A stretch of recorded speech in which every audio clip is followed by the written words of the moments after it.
Hey, SJ, welcome to the show. Hi, Brittany. I'm so glad to be here with you. I'm happy to have you. Where are you calling in from? I am in a little town called Lafayette, California, which is in the East Bay, just about 30 minutes from San Francisco. Cool. Have you always been there? I haven't. I'm one of the statistics. I moved during COVID. I thought the statistic was that people left the city, though. I did. Well, I'm 30 minutes outside the city. Okay. So we continued to just make our way to more trees, more space than we would have ever honestly done. We were always rushing into the city, rushing mostly to SFO for me, the airport.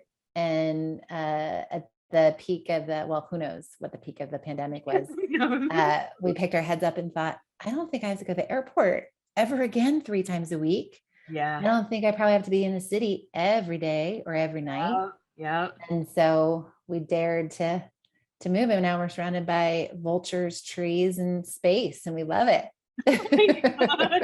Vulture was not the bird I thought you'd starting with vultures. Yeah. You get a real clear picture of my life. It's very country, but still can get into the city. But now it's, well, not now, but right before we had our latest variant special, I was getting into the city, once or twice a week easily. So it's great.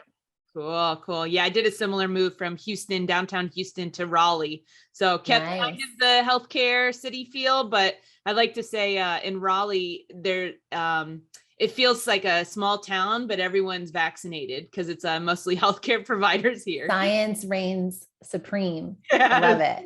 Yeah. Cool. Well, SJ, this is so awesome to have you on the show. We always like to kick off our interviews before we dive into the tech and the business. Just you, tell us about where you're from. What did you study in school? If you went to school, what was your career before getting into this company? Just tell us more about yourself. Yeah, it's a nice little accidental path to being a CEO of a health tech startup. My background is a little bit meandering. The theme of it has always been some form of storytelling, communication, and focus on change.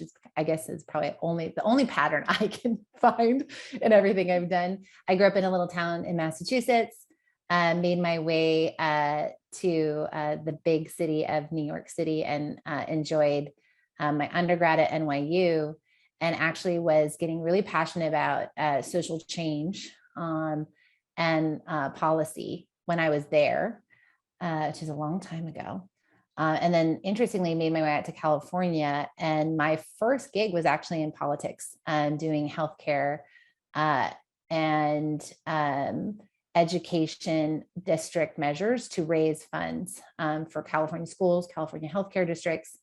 And funnily enough, it's very tied to my life today at Cleo, working in health tech, but loved it, ran campaigns across the state.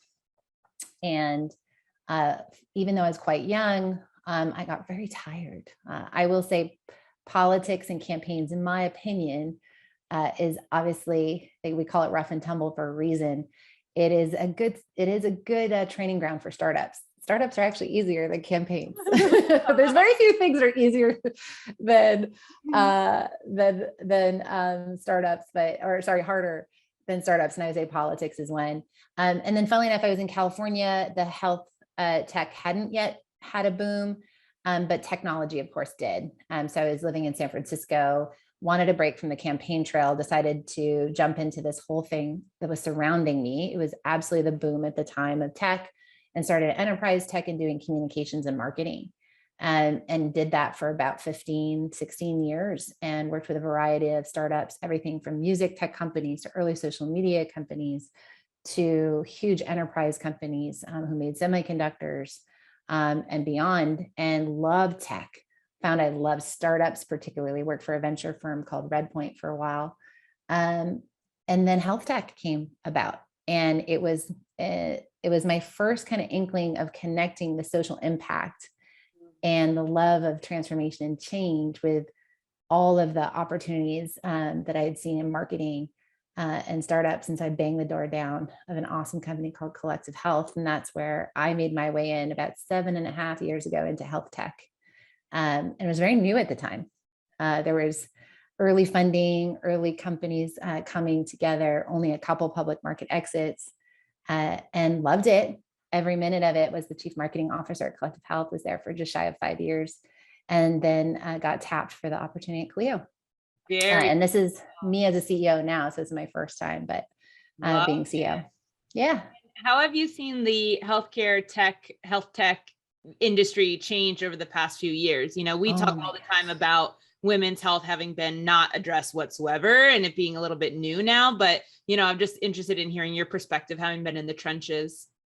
Massive acceleration. I'll try to organize my thoughts with 3 things because there's so many things that have changed. Yeah. So I've been in the market for 7 years.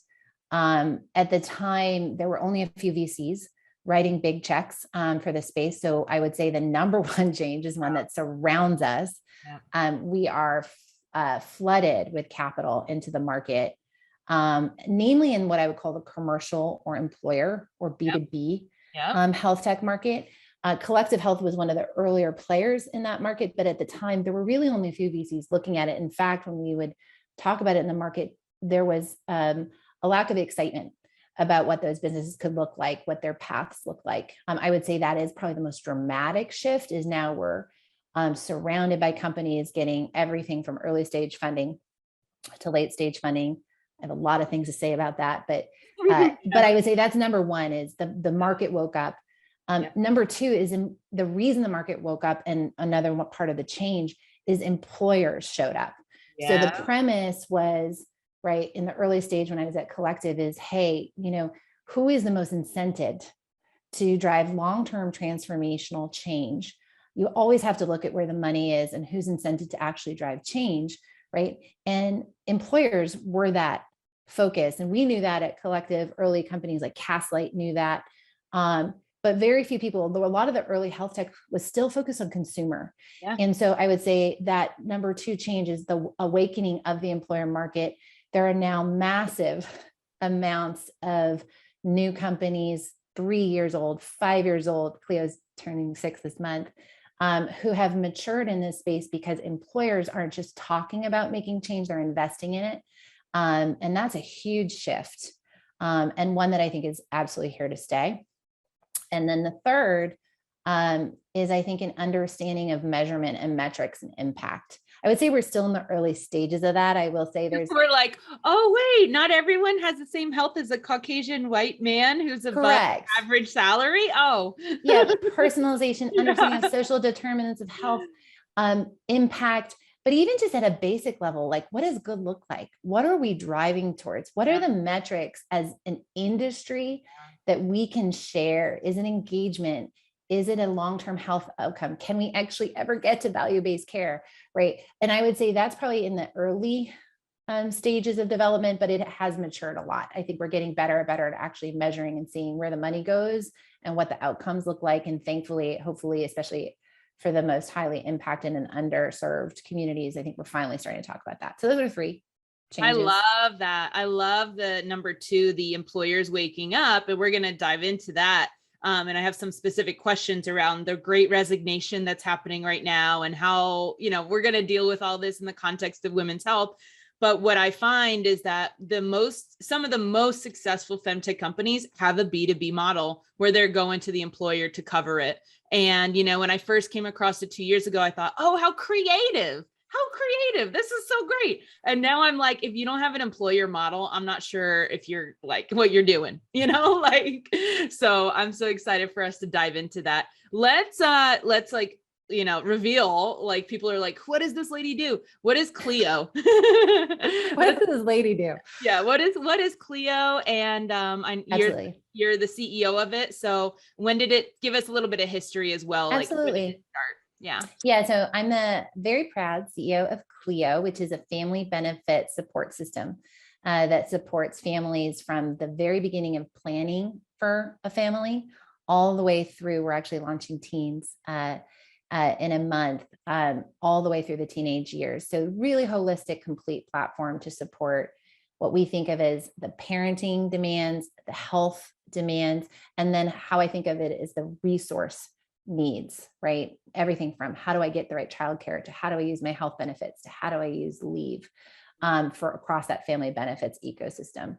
And we'll get it more into Cleo later, but we serve now, I think it's over 125 clients across, now we have members in over 65 countries. So we're global, which is also really unique in our space, and really exciting.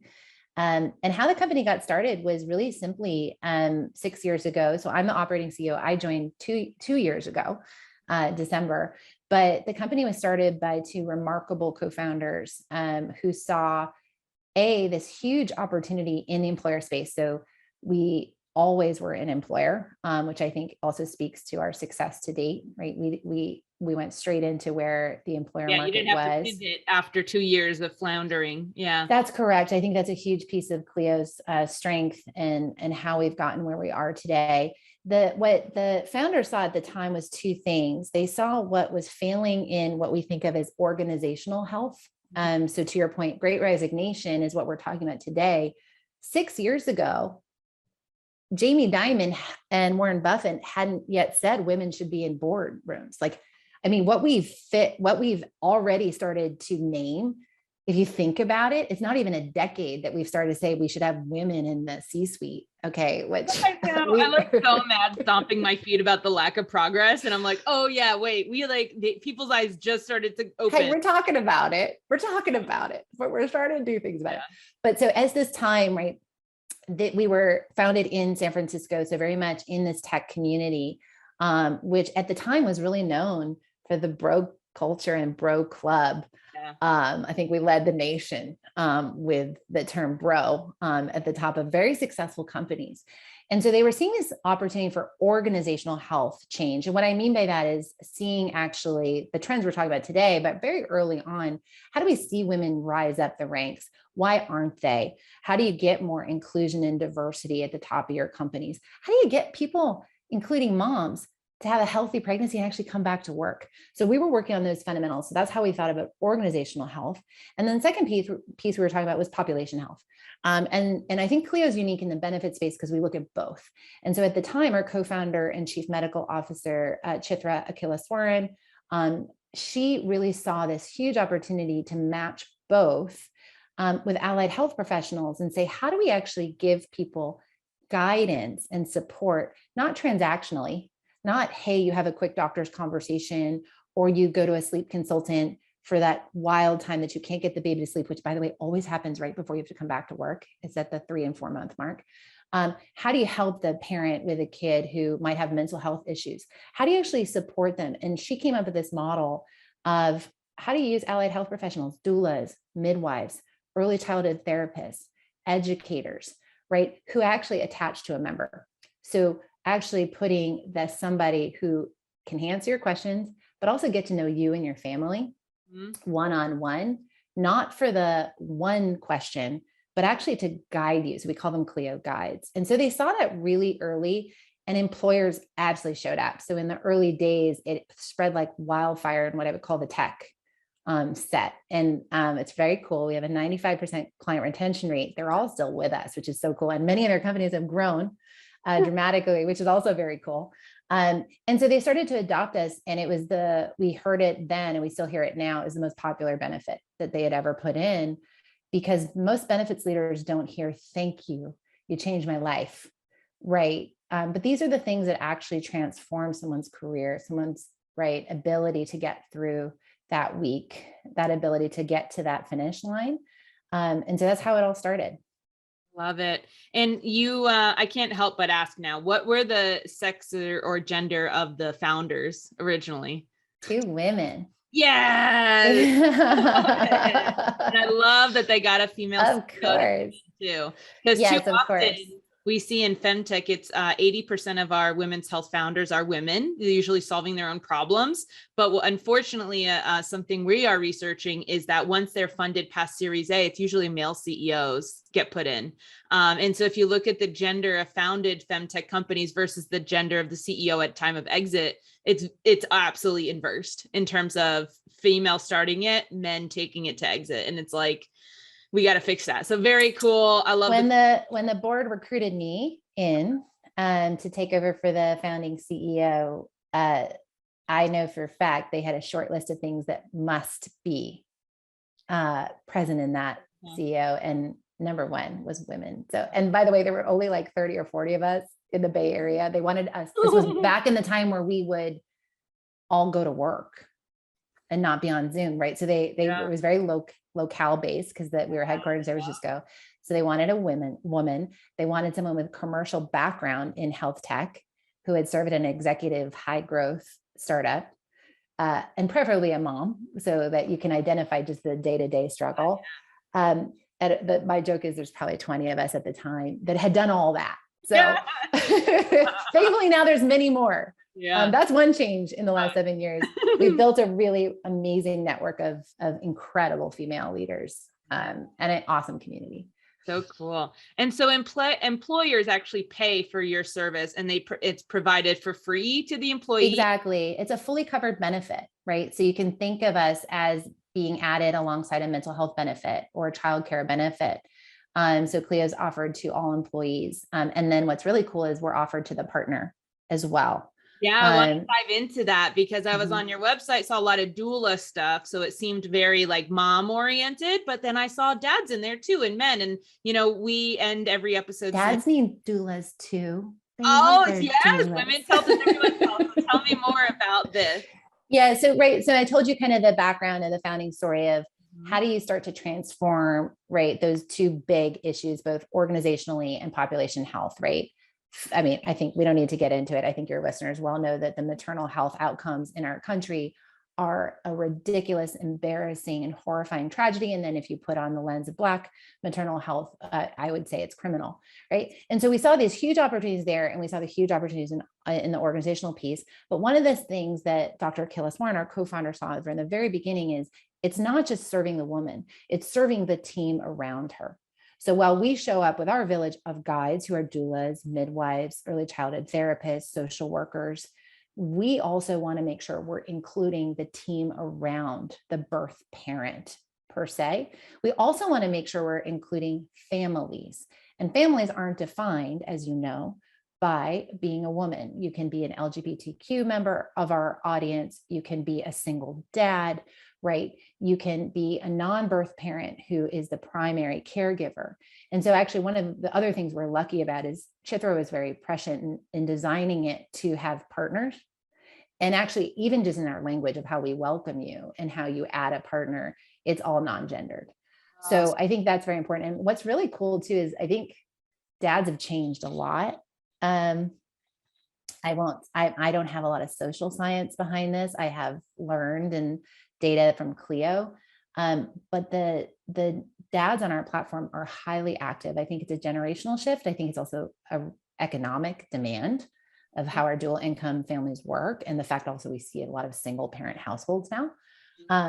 And I just love there's so many member stories where actually the dad, funnily enough, you brought out a doula, is the most concerned about the fertility journey or the most concerned about the birth journey. And I don't think we've given them that opportunity in many of the products we've built thus far to be as present as I think they do want to be. And of course, as we all know, they need to be. Yeah, absolutely. Why would an employer pay for this? Like, how are they benefiting besides being cool and, woke? Like, are they saving money? Are they saving time? Like, why would they do this? I wish that was our sales pitch. You should be cool and woke and get Cleo. I'd say there's three major pieces. Well, maybe I'll back up. There's two types of employers that choose Cleo. So we have really diverse employer clients. Examples are Salesforce and Pinterest, who are at that prime spot of supporting what I would call they're in almost benefits and talent wars, right? The best of the best. And we're really lucky to have them as clients. And they have high margin companies, and they can really be what I would call generous in their offerings. We have other types of clients who want to be just as generous, but have very different types of companies and wouldn't go into yes, I think they're cool, but we wouldn't think of them as in that benefits wars. Yeah. Groups like Learning Care groups like PepsiCo, where their margins are really different, their workforces are really diverse. Yeah. So I think across the board, though, even though those types of clients are really different, they all want the same things. They want families to return to work from leave. There's a huge gap, even pre-COVID, around families leaving the workforce post first or second child, right? How do you support that? Not just for the member, but the climate around the family, we also offer support for manager training and organizational training to have a bias-free workplace for families. So it's keeping people engaged and keeping people retained. 2 is population health. I talked about maternal health outcomes. There's also really devastating outcomes across pediatrics, everything from nutrition to mental health, that actually add up to higher claims costs and claims dollars for large self-funded employers, right? And so they want to see those things move. Specific outcomes are C-section rates going down, birth, high performing provider systems being chosen by Cleo member families versus a national average, right? Those are outcomes that actually go to a hard dollar cost. Yeah. And then 3, interestingly, is actually utilization of other benefits. There's a lot of benefits that I call sometimes can collect dust because employees, they're too niche, like they're 2-point solutions. And so one of the things also employers look to us to do is how do we navigate the employees to other benefits that could help them in that time? But because we're building that relationship, how do we help them use that childcare stipend? How do we help them understand their FSA? How do we help them understand how their leave works? So there's also lots of what I would call secondary support that also drives better utilization of those programs. Are you almost supplementing HR then? Because that's what I would think their job is. In a navigation piece? Yeah. For the large companies, not as much, right? They can never, for a small company, maybe, because they might be feeling those questions. But for our large clients, they can't, there's no way they can touch that many employees. Okay. Yeah. And so I think it's just more of a reality that there's so many things invested in that employees, right, might hear about it in open enrollment, might get an email about, but how do you get that right tool at that right time is nearly impossible. So that's how I think of it. Very cool. And, is this package like something that, people say that they're proud of, that they're engaged with, like, oh, I have this doula, or I feel like in workspaces, you're not necessarily saying like, oh yeah, totally tapped into that benefits we have, but I also think that this is like a really beautiful program because it's like the family. It's very, what's the energy around that? It's very, very different. And as I shared, I've been at Cleo for 2 years, and I came from more what I would call health plan and plan administration from collective health. And by the way, we were very cool and we helped a lot, but we were never called cool by that many people, right? And when I came to Cleo, 2 things were immediate. One, families do brag about it to each other and help each other. I'll give you 2 examples. We help parents get more sleep. Okay. Because through your Cleo guide, you can talk to a lactation consultant, you can talk to a sleep consultant, you can talk to a nutrition consultant, you can talk to a childcare support. We're solving these like truly like nail biter moments for families that are painful, even outside of all the other pieces I mentioned. So that starts to be like word of mouth is on fire. We just launched a tech client, I can't name them today, a week ago. They have 122% of their annual enrollment in 1 week. And it's exactly to what you just said. It's word of mouth. Yeah. Like it exploded. And the benefits leader said to us, we knew there was demand, but the popularity, it'd be like their Slack channels internally are all on fire because it's more of like a cultural investment to your question. It doesn't feel like healthcare. It doesn't feel it's not a transactional benefit. It's something that shifts the dynamics for your family. And so it's a great question. And then the other thing is the client love. I wish I could name them, but they probably wouldn't appreciate it. I've had clients come crying to me with pride of the benefit. And I remember my first couple of weeks, I went on a tour of meeting our clients. I actually had 2 months in the real world before COVID hit. Thank God. And I got to meet many of them and people would literally cry. The benefits leader. I mean, that's how painful this is, right? And they were crying like happy tears of you've changed people's lives. I have employees coming to me saying, you've either saved their life, you've saved their career, saved their marriage. We hear a lot. And so, it's really different. We need to have a new name for it. It's not just a health benefit. We'll figure that out. Well, one of the things you mentioned that you support is like getting moms back to work. And so what are some ways that you do that? And do women is it that they think they're gonna and go back to work and then something happens and then they're like, oh, wait, never mind. Tell us more about that journey. Yeah, I think of it as like the million paper cuts that many of our, what I would call our institutional or our traditional systems just can't address, if that makes sense. And so going back to work means many different things for many different families. Each family is a bit of a snowflake, right? So what are the things that keep someone coming back from work other than a choice, right? If they have the economic ability not to, so take them out. We're talking about people who might just take a leave of absence and go get another job because they can't get things together. The things they often can't get together are their own physical health and mental health. What's the root cause of that often? It could be PMADS, perinatal mental health and anxiety disorder. Sadly, our members, we see this, and of course it's true across the US. The rates are astounding. They were astounding before COVID. They're very high. They go unaddressed. Physicians are often doing very quick assessments and saying, how do you feel today? And then talking about the baby. We miss so much of that. So how do you actually get ahead of that? So we actually assess members at the last portion of their pregnancy throughout their early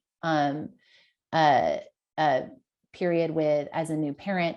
We actually assess both mom and the birth partner. So that's a big one. And that's responsible for so many things. And then beneath that, think of all of the root causes for PMADS or anxiety or other areas. They're often feeding. How do I organize childcare? How do I work with my partner? How do I talk to my manager about what life is going to be like when I come back? Mm-hmm.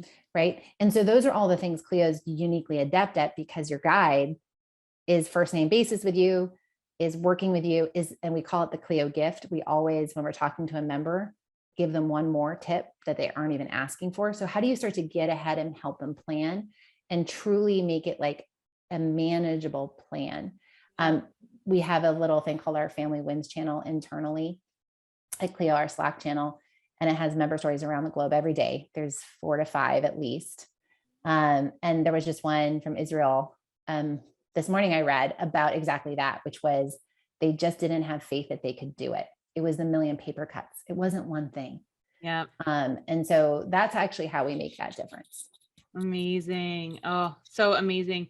And, we talked about the Great Resignation. What is that? I think I know what it is, but I would like to hear, I've been hearing more about it lately. So let's talk about that. And where do you think employer benefits comes into it?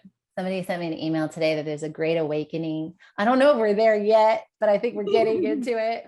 There's a lot of great huge things happening. A lot of shit. Listen, the Great Resignation, I don't know when that was named, if it was at the tail end of last year. This concept, I think November saw the largest exits among employees across the US. But in 2020 alone, I actually have a stat up here, 3.5 million mothers in 2020. So we're now 2 years ago, with school-age children either lost their job, took a leave, or had to go part-time. Yep. Okay.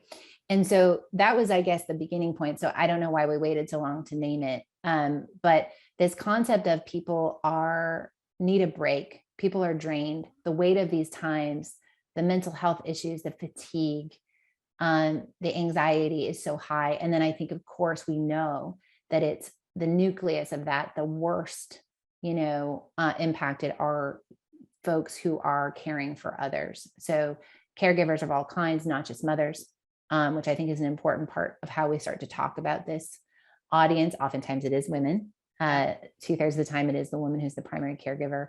But they have such higher volume of demands, responsibilities, and they just hit their breaking point.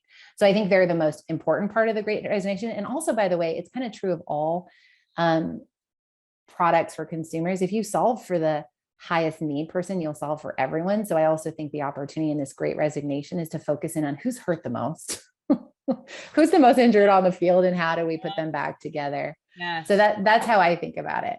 Very cool. Yeah. My impression is that, 2020 came down really hard on women. We were the backbone. We held a lot, and we had to do things like leave work. And, because women are oftentimes the caregiver of their parents, of their partner, of their children, of their neighbors' kids, and so, but what I am seeing is in 2021, and we just passed, right? We just rolled over to 2022, is people being like, whoa, wait.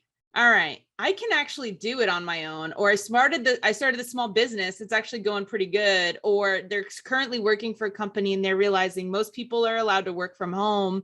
And they're like, no, I want that. I want that over there. Choice. Right. Yeah. They're having these choices. And I heard that statistic in November 2021 was not necessarily people leaving the workforce, but people moving laterally and upwards within the workforce. And I think that's really interesting. And I think one way employers are going to retain and attract, especially female talent, is through benefit programs like yourself, like Cleo. Do you concur with that? Yeah, we saw two things completely. We saw two things last year. So 2020 was just like, to your point. Oh, it was crazy. Yeah. I don't know what was up or down.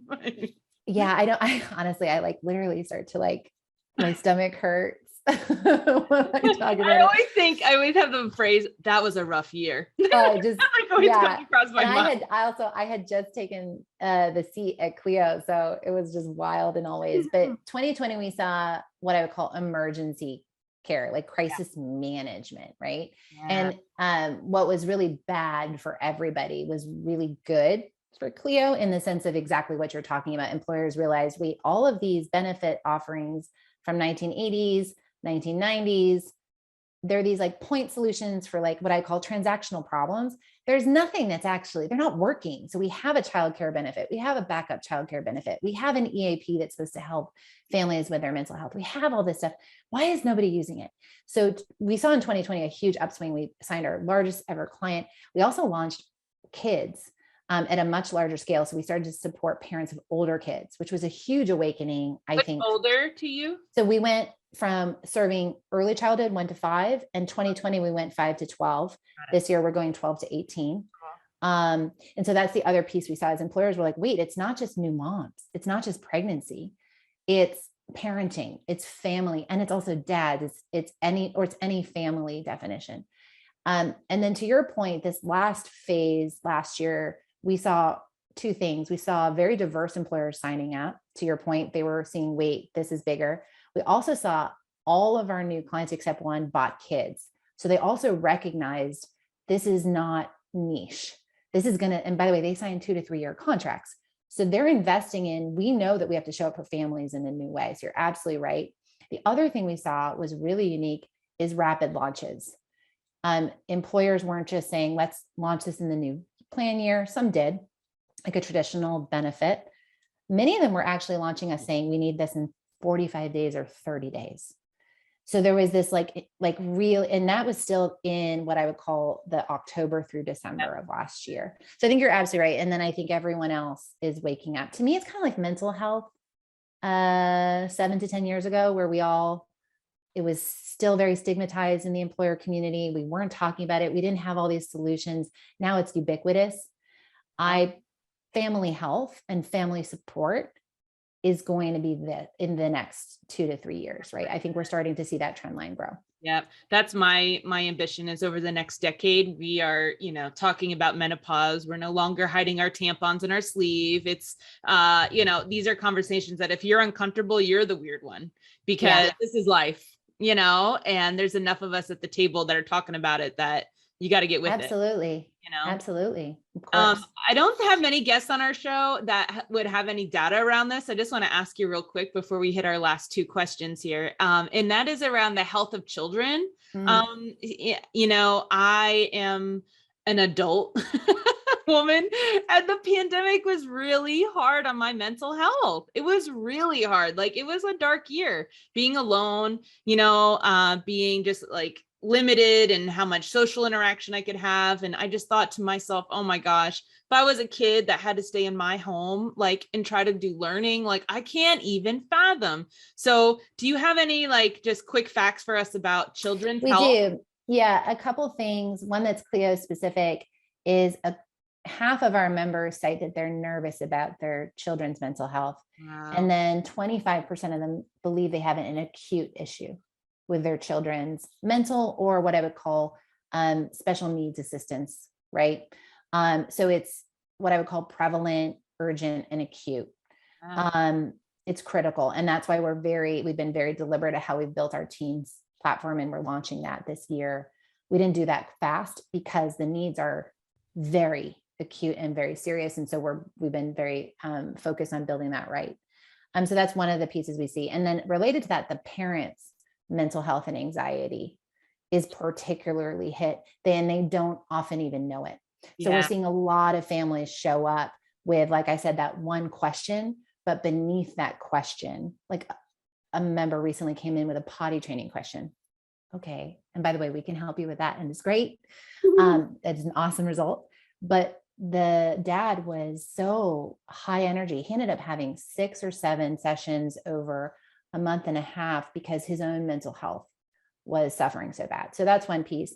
And then not on data, but there is a ton of data on it. But the other piece I would share for you is we know that we're facing a learning loss issue that will unfortunately be with us for a while. To your point on what did we lose? How are kids doing? I have a 5 and 8-year-old, so that was not a good time. Right. Working and trying to educate my children did not go well. But in a really serious way, we have a real learning loss issue. And that will also be a big issue for parents to navigate in the next 3 years. How do we catch up? What do we see from that? So not just their mental health, but how are they going to do in school? How do we keep them on track is a big concern. Wow. You are doing such important work. I love it. This is fantastic. A few last quick questions. You have fundraised from some really high impact investors. And so just briefly tell us, has that been fundraising is never, ever, ever easy. And I never want to say that it is, but did you find it to be somewhat, smooth sailing, considering that this is family planning and not just like very specific about vaginas, because what we notice is that when the pitch is about heavy menstrual blood, it doesn't usually go funded, honestly. But when it's about fertility and growing your unit, like men GPs will get on board a little bit easier. So just wondering quickly about your experience. So many things to say. Okay, I'll quickly say, so I didn't do the first 2 raises. I didn't do the A and B. And we are really lucky. We have NEA, Greylock, and Felicis, and many other amazing angels on our team. I did our Series C. In my darkest period actually was the end of last year, because I was so exhausted by still being educating and having kids at home. I'd say it was not easy, but probably not what some of your guests have gone through. Right. Cleo was also at a Series C stage, right? So it was much less about product market fit and proving there was need, which I think, to your point, oftentimes, right, we're going in with real data. We have incredible revenue growth. We have an amazing client list, right? And it was much more, how do you see the next, at a Series C, you're talking about repeatability and the scale and stage of business. And that was more about finding the right partner. So that was probably the challenge, because I was doing it all on Zoom. And I'm really, really happy we got Transformation Capital, who are really incredible health tech leaders, and our first male board member. Think of that. I changed the ratio the other way. I brought the first male onto our board. And I love that he's there, because we do represent family, and he's an active dad for Mike Dixon. So that was, I guess I could say I did well, and probably not as challenging as some of your other guests, but it's not an easy process by any means. I love what you said about having a male on the board, because I always say FemTech is not anti-men. Like, sexual wellness is part of this, y'all. Like, we need men. We love men. They're in this. But I was speaking with a birthing hospital, and their board was only women for a long time, because it was about moms and babies. And they actually rebranded their hospital to be like the Motherhood Center or something like that. And they got their first male board member, and it was a gay man who was an he had adopted parent. Yeah. And he was like, so now I'm on the board of the Motherhood Center. We should talk about who we're serving. And I was like, oh my God, we need representation all over the place. Well, SJ, 2 last questions for you. I can't stop talking to you. You have such great information. The first of our last 2 questions is, we have a lot of aspiring entrepreneurs that listen to the show. And so what's an area in women's health that you think still needs innovating? All of it. I think we're on chapter 2. I think it's going to be a 700 chapter book. We're delayed on our start. I'm really I am obsessed with Cleo and my kids, so I rarely think about much else. I'm super curious to your point about menopause, postmenopausal, aging women. How do you reach out to them? How do you think about it differently? Because that's not as available in the employer channel, as you know, right? Those women are oftentimes already out of the workforce. And I think that's a really interesting area of how do you reach them and how do you get there? Which I'm curious about in any of the spare time I get.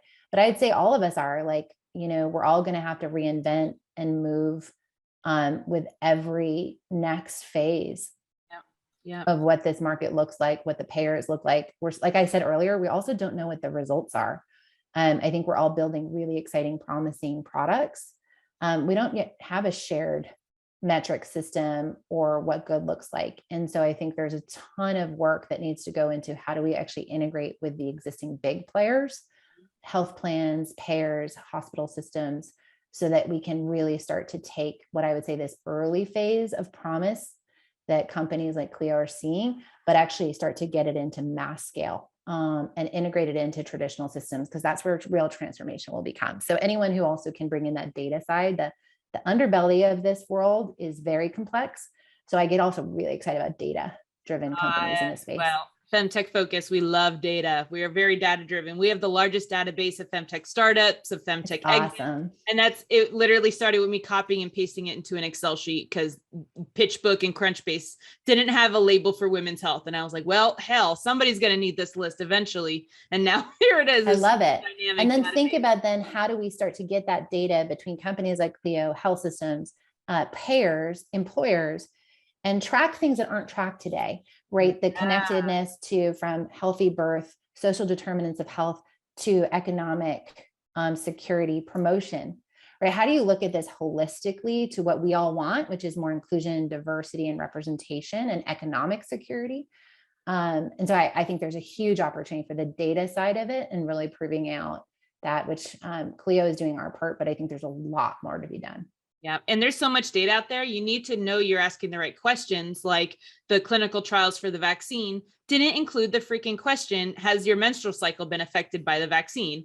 Until millions of women around the world rose their hand and said, I lost my period, or mine's really heavy. And the scientists were like, oh no, did anyone ask the women about their fifth vital sign? No, we forgot that. Oh God, and it's just like, what are we doing, y'all? Our last question is, what do you think the femtech industry as a whole needs the most right now in order to be successful? Capital. Nice. For the sources of capital, the institutional players, to take the same types of bets they take on male CEOs every day, and be bolder, be faster, be more decisive, be more courageous. Everyone talks about the pipeline problem of women in for executive roles, for engineering roles. We don't have a pipeline problem. We have a hiring problem, right? We look for patterns that, because women have been held back for so long, they will never match, right, at scale. The same is true of entrepreneurs and founders. So the only people that can change that are the investors, the large entities, to take the same bet we're hopefully learning to do in hiring. You hire differently. You hire women executives differently than you hire men if you do it well. The same is true of Black employees and other, underrepresented groups. You hire differently. And so I'd say let's fund differently, and take those big bets. Yeah, because I definitely see funding for women's health and female founders a lot of times is more of feels almost like generosity. Like, look at you doing this thing, lady. Like you remind me of my granddaughter. Here's some money, Whereas I want it to be like, this is badass, we're going to make sure those people feel really left out pretty soon. Yes. Well, just like they've been left out if they don't have women on their boards, women on their executive teams. We've seen the data, and they'll see the same thing for women founded and women run companies in our space. That's right. Thank you so much for your time today. Of course. Thanks, Brittany.